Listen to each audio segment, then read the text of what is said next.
For, well, decades, we've been told that success, especially in school, is all about one thing, your IQ, right? It's all about how book smart you are. But what if that's only half the story? What if there's this other kind of smart that's just as, if not more important for, well, everything? All right, let's get into it. I mean, think back to your own school days for a second. It wasn't just about tests and textbooks, was it? No way. It was a whole world of friendships, stress, excitement, and yeah, sometimes some real disappointment. Our emotional lives were totally tangled up with our ability to learn and, just get by. And all of that brings up a really crucial question. For literally generations, we've been laser-focused on one thing, IQ. But what have we been missing? What's the cost of ignoring the incredibly powerful role our emotions play in our lives, in how we learn, and in our success down the road? So this is where we need to look beyond just book smarts. We're diving into the world of emotional intelligence, or EI for short. You can think of it as this powerful, often totally overlooked partner to academic knowledge, the thing that really shapes how we navigate the world and interact with each other. And this quote from Timothy Shriver, who co-founded KSOL, it puts it perfectly. The truth is, emotion drives attention, and attention drives learning. You just can't separate the two. Our feelings are basically the gatekeepers to our focus. If you're not feeling it, you're not learning it. Okay, so what is emotional intelligence really? It's not some vague, fuzzy concept. It's actually a collection of very specific, very important skills.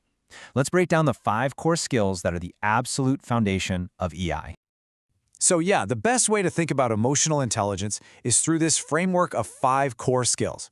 They all work together, and they're kind of like the building blocks that help us understand ourselves and, just as importantly, connect with everyone else. All right, first up, self-awareness. This is the absolute bedrock. It's that little voice inside your head that says, whoa, okay, I'm getting really frustrated right now. It's not about judging that feeling, not at all. It's just about recognizing it and understanding how it might be spilling over into your words and actions. Okay, so you're aware of the feeling. What's next? That's self-regulation. This is what you do with that frustration. Instead of just snapping back, it's that ability to hit the pause button, take a breath, and choose a better, more thoughtful response. It's all about managing those impulses. And then we've got motivation. This is all about using your emotions to actually drive you toward your goals. It's that inner fire that helps you push through a really tough study session for a big exam, right?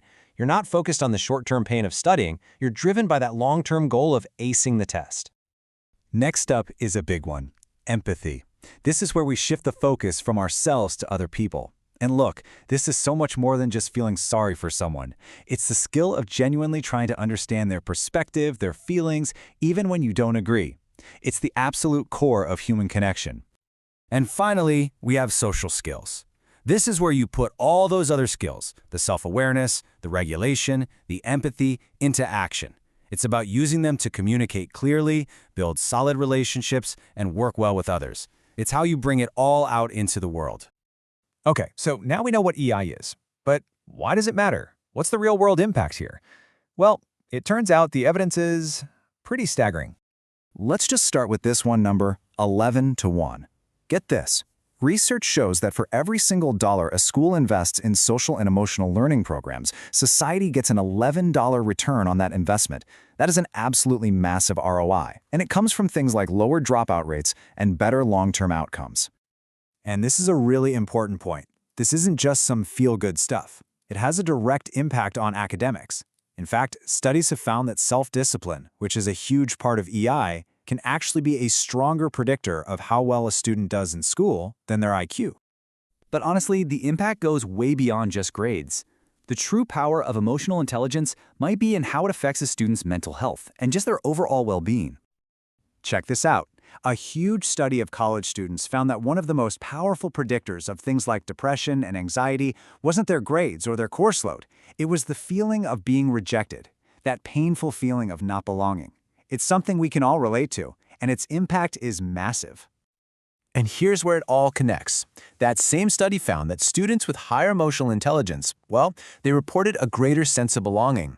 And, really importantly, they experienced rejection less often. It's like their emotional skills were a kind of protective shield against that feeling of isolation. And you know who gets this intuitively? The students themselves. Just look at this. When you ask them what makes a great teacher, what do they say? At the top of the list, encouraging respect, listening to them, making them feel safe and accepted. And just knowing the subject, that's way, way down the list.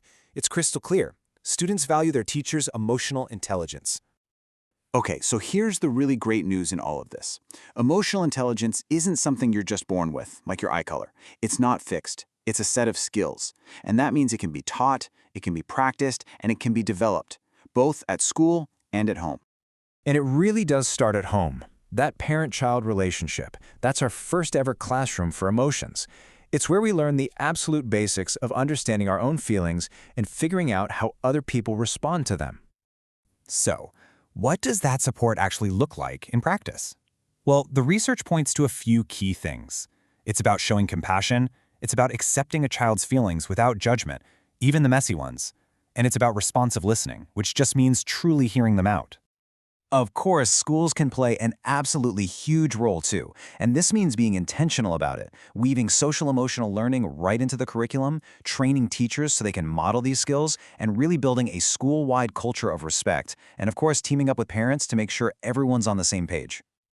So as we wrap this up, it's pretty clear, right? Developing these skills isn't just about making it through school or getting better grades. It's about building the foundation for a successful and, more importantly, a fulfilling life. And that kind of leaves us with one final thought to chew on. For more than a century, our education system has been obsessed with measuring one kind of intelligence. But maybe the real goal shouldn't just be to churn out smart students. Maybe it should be to cultivate wise, resilient, and empathetic human beings. So the question is, isn't it time we started teaching wisdom